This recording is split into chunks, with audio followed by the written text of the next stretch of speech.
정말 세월이 빠른 것 같습니다. 벌써 2021년도를 마무리하는 12월의 첫째 주를 맞이했습니다. 다가오는 2022년도에는 코로나가 종식되어서 다시 일상의 생활로 돌아가는 날이 올 것을 기대합니다. 그러나 현재 우리는 또다시 심각한 코로나 상황을 맞이하고 있습니다. 엄청난 숫자의 코로나 확진자들과 집단 감염의 소식이 계속 들려오고 있고, 중증 환자와 그리고 사망자의 수는 코로나 이후에 가장 많은 숫자를 매일 경신하고 있습니다. 벌써 2년이 지났음에도 불구하고 잠잠해지기는커녕 오히려 더 심각해지고 있는 현실이 당황스럽기만 합니다. 더 나아가 우리를 힘들게 하는 것은 경제적 지표가 더 나빠지고 있다는 것입니다.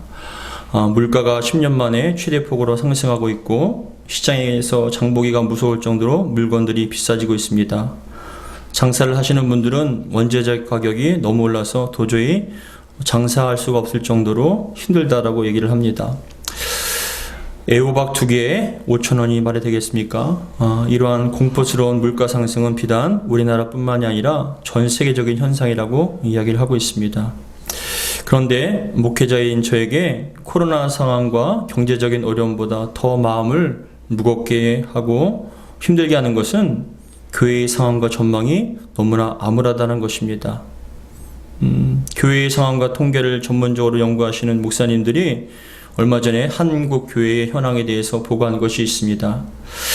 한국의 많은 교단들 중에서 주요 교단 6개 중에 우리 교회가 속한 대한예수교 장로회 합동 측, 그리고 예장통합, 기독교 장로회 고신 측, 그리고 감리교, 성결교회, 이렇게 6개의 교단이 지난 10년 동안 성도수가 6개 교단만 성도수가 10년 동안 176만 명이 줄었다고 합니다. 176만 명. 여러분들이 감이 좀 안 잡히실지 모르겠지만 176만 명이라면 어느 정도인지, 100명이 나오는 성도가, 교회가 100명이 출석하는 교회가 17,600교회가 없어졌다는 걸 얘기하는 거예요. 100명이 나오는 교회가 17,600교회가 사라졌다는 것입니다. 그런데 심각한 것은 지난 2020년도 한 해 동안만 40만 명이 숫자가 줄었다고 합니다.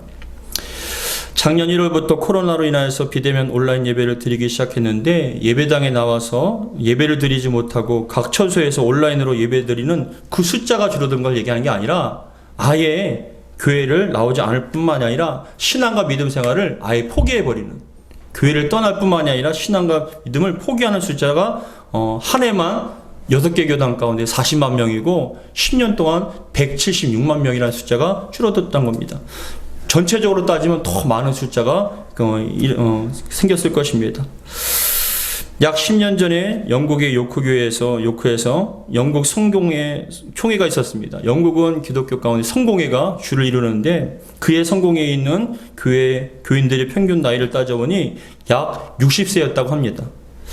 교인들이 연령이 평균 60세가 넘었다는 것은 20년이 지나면 물리적으로 80세가 되어서 교회의 교인이 거의 없게 된다는 것을 말합니다. 그래서 그 총회에서 어떻게 해서든지 성공회의 교인 수를 늘리는 것에 최선을 다하자고 총회적으로 결의를 했지만, 그 후 10년 동안 성공회의 교인 수는 오히려 더 많이 감소가 됐다고 합니다. 영국을 비롯한 유럽 교회가 쇠퇴일로에 걷게 된 것은 하루 이틀의 일이 아닙니다. 젊은이들이 교회를 떠나고 그 자리를 60대, 70대 어르신들이 지키고 있습니다. 그 비율도 전체 인구의 7%를 넘지 못하고 있습니다. 영국 교회 자체의 조사에 따르면 1980년부터 30년 동안 9,000개의 교회가 문을 닫았고, 2000년대에 들어와서 매주 평균 4개의 교회와 매년 220개의 교회가 폐쇄가 되었다고 합니다. 그 중에는 최초로 한글 성경을 번역한 존 로스 선교사와 대동강에 선교의 피를 뿌리며 한국 기독교 최초 순교자가 되었던 로버트 토마스 선교사가 다녔던 교회가 다 폐쇄가 됐어요. 오랜 역사를 지닌 영국 스탠포드셔 교구 소속 성 베드로 교회는 신자수의 감소로 무슬림에게 팔렸고, 앞에 그림 보시면 브리스톨의 성 바울 교회는 고개사를 양성하는 서커스 훈련사로 그냥 팔아버린 거예요. 교회였는데, 에딘버러 루터 교회는 그 다음 보시면 프랑켄슈타인 테마바로 바뀌었고, 최근 월스트리트 저널을 통해서 보도된 상가나 술집 등으로 변한 유럽의 교회와 현황은 영국의 상황과 별반 다를 게 없다라고 얘기합니다. 한때 1000명이 넘는 교인들이 예배를 드렸던 네덜란드의 아네미의 성 요셉 교회는 다음 그림 보시면 지금의 스케이트보드 연습장으로 바뀌어버린 거예요. 1000명이 넘는 교회였는데 숫자가 감소되다 보니까 유지를 못해서 그냥 팔게 되었는데, 그것이 지금 교회가 스케이트보드 연습장으로 바뀌어버린 겁니다. 1889년 지어진 전통 있는 한 교회는 감당하지 못해서 건물 내부를 온통 흰색으로 칠을 하고 여성 의류를 파는 옷가게로 변했습니다. 지난 10년간 문을 닫은 네덜란드 교회는 1600교회가 달하고 앞으로 4년간 700교회가 더 문을 닫을 예정이라고 얘기합니다. 미국 또한 유럽과 비슷한 상황입니다. 지난 2000년부터 10년간 5000교회의 새로운 교회가 생겼음에도 불구하고 교인 수는 3%가 더 줄었고 매년 200교회 이상 교회 문을 닫고 있다고 합니다. 그 건물은 유럽과 마찬가지로 이슬람 사원, 그리고 힌두교 사원, 그리고 나이트클럽으로 팔려가고 있다고 얘기합니다. 다음 그림 보시면은 미국의 가장 큰 교회로 가장 앞선 목회를 하고 가장 부흥이 되는 교회, 다음 그림입니다. 가장 큰 교회로 유명했던 미국의 불가능은 없다라는 그런 책을 쓰고 많은 사람들에게 영향을 끼쳤던 고 로버트 슐러 목사님의 교회, 다음 그림 보시면 수정교회가 있어요. 이곳에 수많은 미국의 사람들이 이 교회에서 예배를 드리고 수많은 사람들이 복음을 듣게 되는데, 이 교회도 재정난으로 인해서 이렇게 아름답게 지어진 큰 대형 교회가 다른 종교에 팔려버렸어요. 유지가 안 돼서 팔려버렸어요. 미주 지역의 한인교회의 현황도 마찬가지라고 얘기합니다.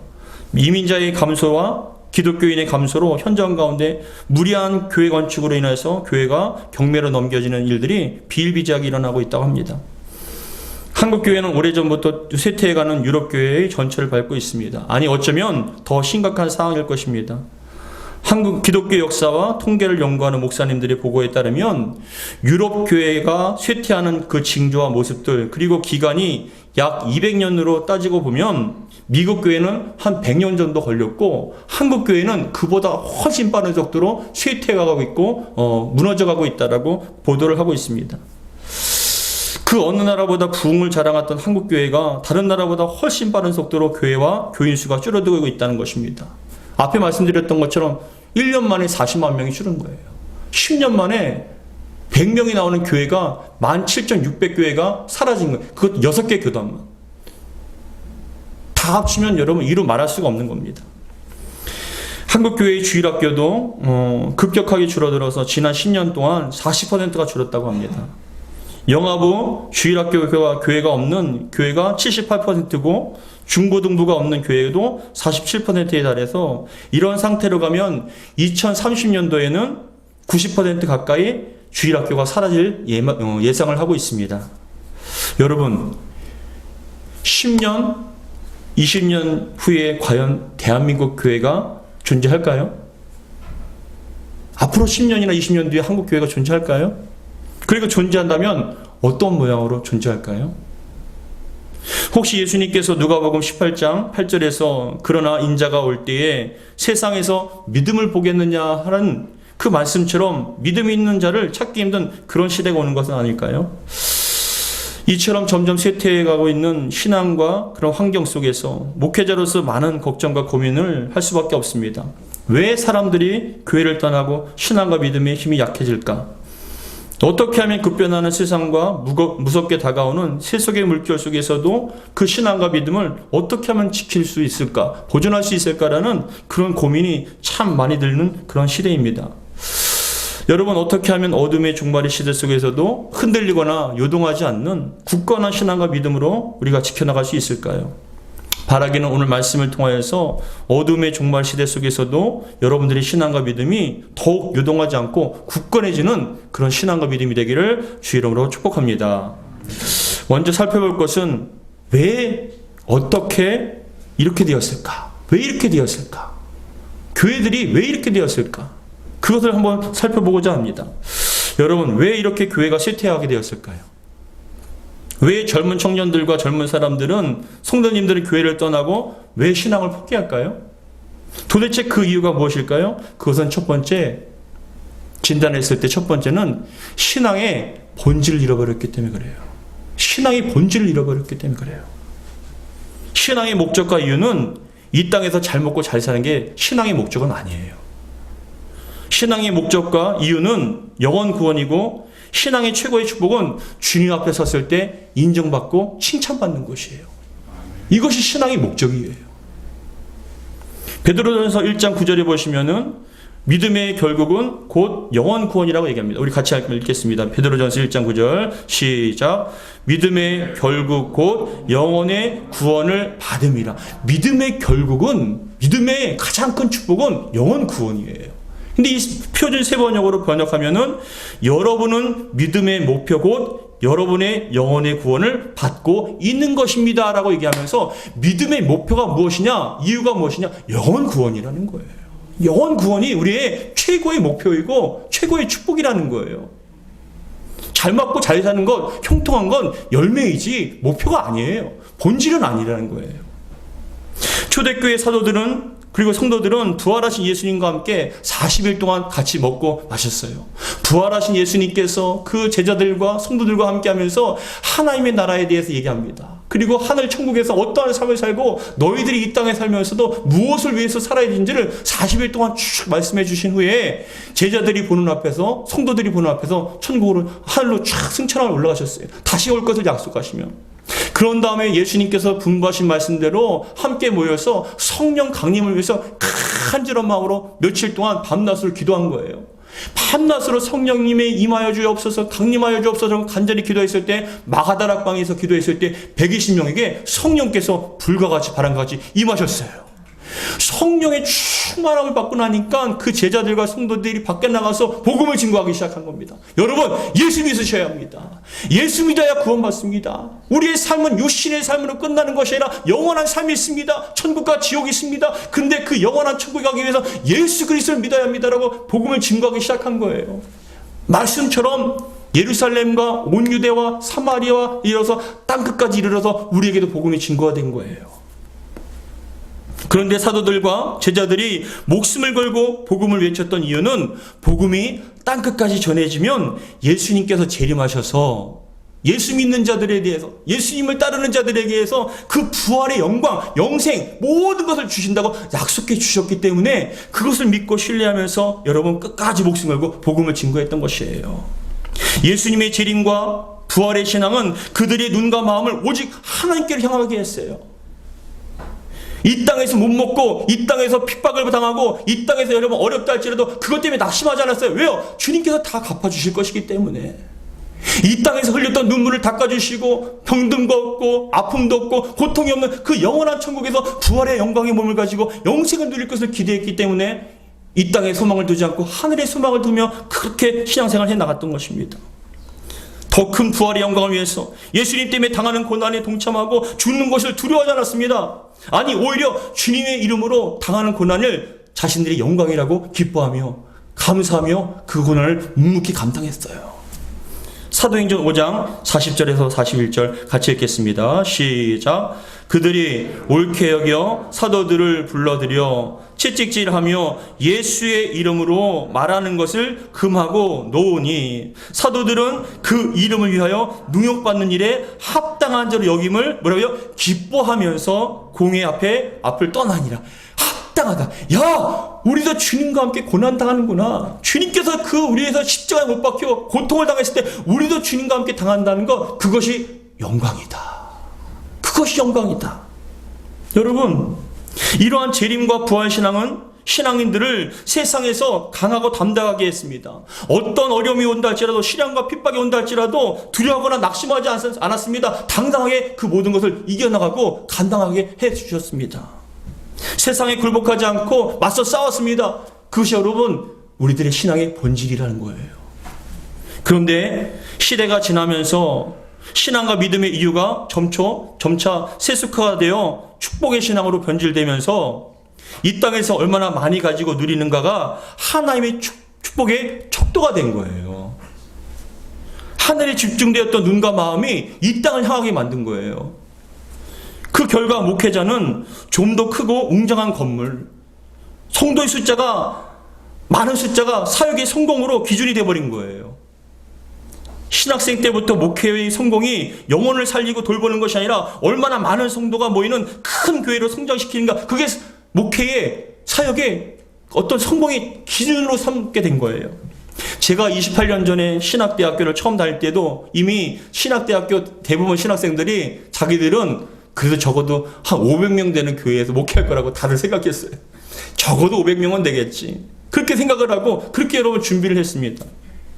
그런데 사역의 현장에 나오면서 자신들이 상상했던 것과는 전혀 다른 현실에 부닥치면서 큰 교회로 성장하지 못한 자신들이 스스로 사역의 실패자라고 여기면서 주님을 바라보며 한 영혼을 천하보다 귀하게 여기며 주님께서 주신 사명을 최선을 다해 간다하는 것이야말로 사역의 본질이라는 걸 잃어버린 채 그저 큰 교회, 그저 많은 사람들 인정받기 위한 그런 것으로 여러분 사역의 본질이 사라지게 되었습니다. 실제로 노예에서도 큰 교회에 위임받은 젊은 목사가 평생을 눈물로 목회한 작은 교회 목회자보다 월등히 대우를 잘 받고 있어요. 그게 현실이에요. 이러한 세속화와 변질은 목회자뿐만 아니라 성도들에게도 그대로 영향을 미치게 되었습니다. 성도님들은 자신들이 얼마나 가지고 누리는가에 축복을 가늠하게 되었습니다. 하나님의 큰 축복을 받은 사람은 성공해서 남들이 부러워할 정도의 물질적인 풍요와 형통, 성공을 성취한 사람이 하나님의 축복을 받는 사람이라고 생각했습니다. 자신의 영적 성장과 성숙, 구원과 확신, 주님의 재림 때 주님 앞에서 인정받고 칭찬받는 것이 신앙의 목표가 아니라 세상의 성공과 명예, 자리, 권세, 부귀가 더 큰 가치로 느껴지게 생각했던 것입니다. 그러다 보니 가난하거나 인생의 어려움을 당한 사람들은 상대적 빈곤감과 박탈감에 갖게 되었고 신앙과 믿음조차도 있는 자들의 전유물이라는 인식을 갖게 되었습니다. 교회조차도 세상의 성공과 풍요를 구하고 인정하는 모습을 보며 젊은 청년들은 떠나갔어요. 그 모습에 실망했습니다. 교회도 세상과 똑같다고 생각하고 실망하며 나가버린 거예요. 자신들의 어려운 삶을 위로하고 힘을 얻기 원했는데 예수님은 낮고 천한 자들을 위해서 그들에게 힘을 주시는 분으로 생각했지만 교회는 그렇지 못하다는 것에 실망을 하고 교회를 떠났습니다. 더욱이 유럽의 역사 가운데는 제1차 세계대전과 2차 세계대전을 통해서 교회가 급격하게 무너졌어요. 왜냐하면 하나님 믿는 그들은 하나님께 기도한 거예요. 하나님, 이 전쟁에서 우리를 이기게 해달라고, 우리 나라를 지켜달라고 간절한 마음으로 기도했는데 우리가 잘 알다시피 다 황폐가 됐잖아요. 나라가 짓밟히고 삶이 무너지는 걸 보니까 야, 하나님 믿어도 소용이 없구나라고 생각하면서 교회를 다 떠나게 된 거예요. 지금도 코로나 시대를 살아가면서 신앙과 믿음이 연약한 분들은 하나님께서 살아계시면 이런 일이 일어날 수 있겠냐, 하나님을 믿어도 소용없다는 하나님에 대한 불신앙과 회의감과 신앙의 무용론에 빠져서 교회를 떠나가고 신앙을 포기합니다. 왜요? 눈이 이 땅에 있기 때문에 그래요. 이 땅에 나타나는 현상들을 보고 하나님을 판단한 거예요. 우리 신앙의 본질은요, 이 땅이 아니에요. 영원한 나라에 있어요. 아무리 어렵다 할지라도, 아무리 고통받는다 할지라도 끝까지 신앙을 지켜야 할 이유는 주님의 영원한 나라가 있기 때문에 그래요. 그 신앙의 본질을 잃어버리면 우리는 넘어질 수밖에 없고 떠날 수밖에 없는 거예요. 그런데 성경에서는 마지막 종말 때에 가까울수록 전쟁과 기근과 자연재해, 엄청난 전염병으로 인하여서 온 세상이 사람이 살 수 없는 환경과 그런 상황이 된다는 걸 이미 말씀하고 계시거든요. 요한계시록 16장 10절에서 11절 같이 읽겠습니다. 시작. 또 다섯째 천사가 그 대접을 짐승의 왕자에 쏟으니 그 나라가 곧 어두워지며 사람들이 뭐라고요? 아파서 자기 혀를 깨물고 아픈 것과 종기로 말미암아 하늘의 하나님을 비방하는, 그냥 우리가 너무 힘들다는 거예요. 하나님 믿어도 소용없다, 하나님을 비방하는 거예요. 그리고 뭐라고요? 그들의 행위를 회개하지 아니하더라 라고 말씀합니다. 성경에서는 이미 말씀하셔요. 마지막 때가 가까울수록 힘든 시대가 온다. 전쟁과 기근과 자연재해, 전염병, 그래서 사람들이 굉장히 고통스러워한다는 거예요. 그런데 성경에서는 또 뭘 말씀하시냐면 그런 모습을 보면서 영적인 분별력을 갖고 마지막 때가 가까운 줄 알고 신앙과 믿음을 준비하라는 거예요. 주님 앞에 설 것을 준비하라는 거예요. 로마서 13장 11절 같이 읽겠습니다. 시작. 또한 너희가 이 시기를 알거니와 자다가 깰 때가 벌써 되었으니 이는 이제 우리의 구원이 처음 믿은 때보다 가까웠습니다. 구원이 가까웠다는 거예요. 주님의 재림이 가까웠다는 거예요. 여러분 어떤 모습으로 서길 원하십니까? 그것이 신앙의 본질이라는 거예요. 근데 자꾸만 우리들의 눈과 마음이 하늘을 향했던 눈과 마음이 이 땅에서 얼마나 가지고 누리는가, 얼마만큼 성공하고 얼마만큼 누리는, 그거에 집중하다 보니까 그건 여러분 본질이 아니에요. 열매이고 축복의 선물이죠. 본질은 아닙니다. 근데 그 본질을 바꿔버린 거예요. 두 번째, 왜 교회를 떠나는가? 하나님의 말씀에 대한 권위가, 성경의 권위가 완전히 무너졌어요. 유럽과 미국의 신학교는요, 신학대학교는 대부분 자유주의가 거의 대부분 점령하고 있거든요. 그들은 뭐라고 얘기하냐면 모세오경은 모세가 쓴 게 아니다. 하나님의 기적과 표적은 하나님께서 역사하신 것이 아니라 어떤 기적의 역사가 아니라 인간이 지어낸 말들이다. 예수님은 죽지 않으셨고 부활하는 것도 없다. 인간이 만들어낸 것이다라고 성경을 자꾸만 학문의 대상, 연구의 대상, 하나님을 어떤 그런 학문의 대상으로 생각하다 보니까 성경의 권위가 무너진 거예요. 그러다 보니까 성경을 하나님 말씀인 줄 알고 우리는 믿고 순종하며 말씀 중심으로 살아갔던 그런 신앙과 믿음들이 무너지다 보니까 여러분, 우리 신앙의 본질은 말씀에 있거든요. 반석에 세운 신앙은 말씀 위에 세운 신앙이에요. 근데 이 말씀이 무너지다 보니까 신앙이 흔들려 버린 거예요. 모래에 세운 집처럼 어떠한 기준도 없고 단단한 반석도 없이 그냥 힘없이 무너져 버리는 거예요. 그게 바로 성경의 권위를 잃어버렸기 때문에 그래요. 여러분, 한 통계에 보면 자신이 신앙인이라고 말하는 사람들 가운데 성경을 한 번도 읽지 않은 사람이 많아요. 한 번도 성경을 읽지 않았어요. 근데 그냥 주일날 와서 예배 드리는 걸로 인해서 자기가 신앙이라고 생각하지만 신앙의 근본은요, 말씀이 있어야 돼요. 한 번도 성경을 읽지 않고 더 나아가서 평생 일독도 하지 않은 사람들도 아주 많다는 얘기를 합니다. 그리고 영국의 목회자와 신학자들은 영국 교회가 무너진 이유, 유럽의 교회가 무너진 이유는 성경의 권위가 무너졌기 때문에 신앙도 무너지고 교회도 무너졌다라고 얘기합니다. 왜요? 말씀으로 우리는 살아가잖아요. 말씀이 능력이 되어서 말씀을 통해서 우리는 힘을 얻고 말씀을 통해 깨닫게 되고 말씀을 통해서 하나님 바라보게 되는데 이 하나님 말씀, 성경의 권위가 무너지니까 다 무너지게 되어 있다는 것이에요. 그렇다면 여러분, 현재 우리 교회와 신앙의 위기를 어떻게 극복할 수 있겠습니까? 첫 번째는 그겁니다. 신앙의 본질을 회복해야 합니다. 신앙의 본질을 회복해야 합니다. 우리는 이 땅에서 그리스도인으로 살아가는 동안 신앙의 목표와 이유와 가치가 무엇인지를 본질을 찾아서 놓치지 말아야 돼요. 여러분, 잘 먹고 잘 사는 것이 신앙의 목표와 이유가라면 예수님 믿지 않아도 여러분 잘 살 수 있어요. 솔직히 말씀을 드리면 예수 믿지 않아도 세상 사람들 봐보세요. 잘 살 수 있어요. 건강할 수 있습니다. 세상을 얼마든지 여러분 살아갈 수 있어요. 반대로 이 땅에서 여러분 가난하고 힘든 사람들은 하나님 믿어도 소용없다는 그런 생각이 들잖아요. 왜요? 이 땅에 그것을 현상을 보고 자꾸 판단하니까. 기도해도 소용없더라. 문제가 해결되지 않더라. 이 땅에만 보니까 신앙에 대한 회의감과 무용론에 빠지게 되는 거예요. 신앙의 목표와 이유가, 신앙의 가장 큰 축복과 성공은 이 땅에서 누리는 것이 아니라 얼마만큼 가지고 누리는 것이 아니라 주님 앞에 섰을 때 인정받는가, 주님께서 우리를 칭찬하시는가, 그것을 위해서 우리는 지금 신앙생활을 하는 거예요. 왜요? 건강도 물질도 형통도 아니라 우리 주님께서 인정했을 때 우리는 영생을 얻거든요. 영생을 얻고 부활의 영광을 가지고 영원한 주님과 함께 기쁨을 누리며 살아갈, 그것을 기대하며 우리는 살아가고 있는 거 아닙니까? 그것이 여러분 신앙의 본질이에요. 그렇기 때문에 우리의 눈과 마음은 이 땅과 세상이 아닌 본래 바라봐야 할 것을 바라봐야 합니다. 천국을 바라보시기를 주님을 축복합니다. 예수님을 구주로 믿고 영접한 저와 여러분들은 그리스도인이잖아요. 그리스도인은 뭐냐? 예수님께 속한 자들이에요. 예수님이 소유된 자들입니다. 예수님께서 핏값으로, 그 생명값으로 저와 여러분들은 이미 예수님이 소유된 사람들이에요. 저와 여러분들이 이 땅에 속한 존재가 아니고 하늘에 속한 존재라는 걸 여러분 잊지 않기를 주의로 축복합니다. 우리의 정체성은 이 땅이 아니라 하늘에 속한 시민권을 가진 사람들이라는 겁니다. 빌립보서 3장 19절에서 20절 같이 읽겠습니다. 시작. 그들의 마침은 멸망이요 그들의 신은 배요 그 영광은 그들의 부끄러움에 있고 뭐라고요? 땅의 일을 생각하니라. 예수 믿지 않는 사람들은 땅의 일만 생각하잖아요. 근데 그들의 마침은 멸망이잖아요. 왜요? 영생이 없고 구원이 없고 생명이 없기 때문에. 그리고 그들의 신은 뭐라고요? 배라는 건 뭐냐?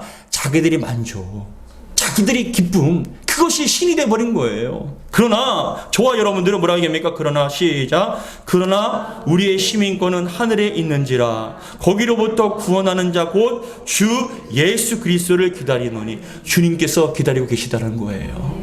천군과 천사와 함께 믿음의 선진들이 우리를 바라보면서 힘을 내라는 거예요. 어두운 시대 속에서도 마음 뺏기지 말고 신앙을 포기하지 말고 믿음의 경주를 잘 감당해서 주님 앞에 섰을 때 인정받자는 것이죠. 여러분들이 그렇게 되기를 주의 이름으로 축복합니다.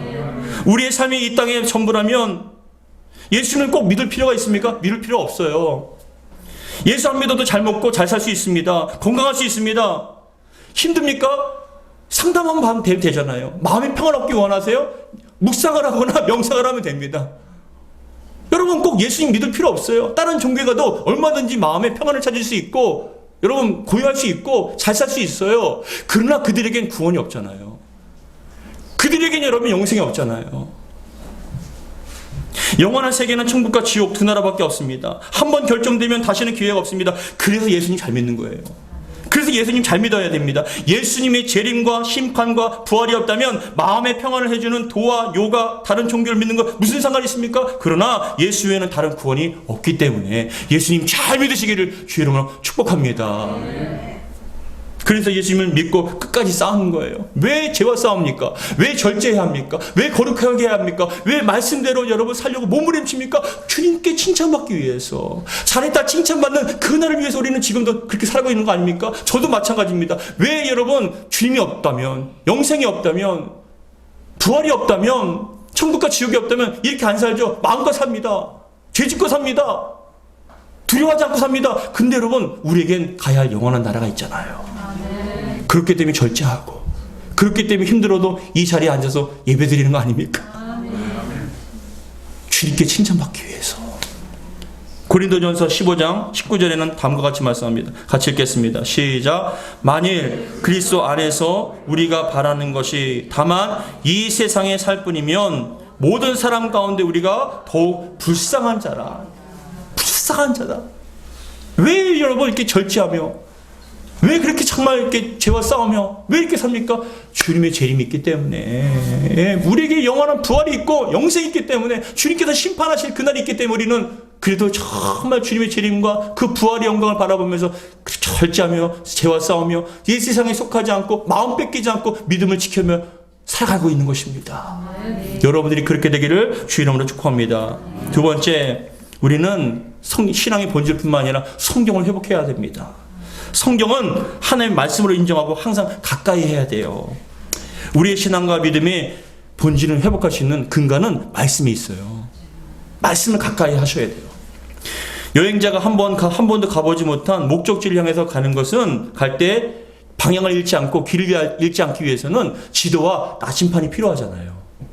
바다를 가거나 육지를 가더라도 꼭 필요한 것은 지도와 나침판이 필요합니다. 왜요? 길을 잃지 않고 방향을 온전히 찾기 위해서. 우리 신앙의 여정 가운데 우리가 천국을 향해서 달려갈 수 있는, 걸어갈 수 있는 여행을 하지 않습니까? 근데 이 길을, 신앙의 길을, 여행을 여러분 놓치지 않고 방향을 잃지 않기 위해서는 하나님의 말씀, 성경이 우리에게 인생의 신앙의 지도이자 나침판이라는 거예요. 말씀 속에 구원이 있고 우리가 어떻게 살아야 되며 왜 살아야 되고 우리는 정말 죽어서도 끝나는 것이 아니라 영원한 천국이 있다는 걸 말씀 속에 나와 있잖아요. 말씀 속에서 여러분 낙심한 영혼이 힘을 주시고 말씀을 통해서 우리에게 방향을 제시해 주시고 말씀을 통해 위로해 주시고 말씀을 통해 능력을 주시지 않습니까? 이 말씀이, 성경이 바로 우리 인생의 신앙의 지도이자 나침판이라는 거예요. 말씀을 피시길 바랍니다. 말씀 속에서 살아계신 하나님이 여러분들에게 역사하시는 은혜가 있기를 주의 이름으로 축복합니다. 그래서 디모데후서 3장 15절에서 17절에는 다음과 같이 말씀합니다. 같이 읽겠습니다. 시작. 또 어려서부터 성경을 알았나니 성경은 능히 너로 하여금 그리스도 예수 안에 있는 믿음으로 말미암아 구원에 이르는 지혜가 있게 하느니라. 모든 성경은 하나님의 감동으로 된 것으로서 교훈과 책망과 바르게 함과 의로 교육하기 유익하니 이는 하나님의 사람으로 온전하게 하며 모든 선한 일을 행할 능력을 갖추게 하려.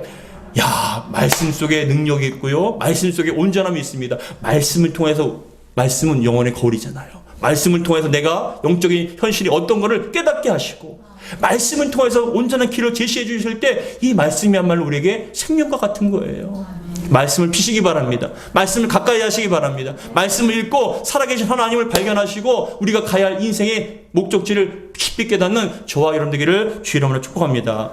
사랑하는 성도 여러분, 신앙의 본질은 이 땅이 아니에요. 여러분들이 눈과 마음을 이 땅에 빼앗기지 마세요. 여러분들이 눈과 마음을 하나님께 향하시기 바랍니다. 천국에서 주님 앞에 섰을 때 칭찬받고 인정받는 그런 신앙과 믿음을 위해서 우리는 지금도 믿음의 경주를 달려가고 있습니다. 사랑하는 성도 여러분, 말씀을 가까이 함을 통하여 방향을 잃지 마시고 주님 앞에서 칭찬받고 인정받는 그런 신앙으로서 여러분들의 신앙과 믿음을 지켜나가는 저와 여러분 되기를 주의 이름으로 축복합니다.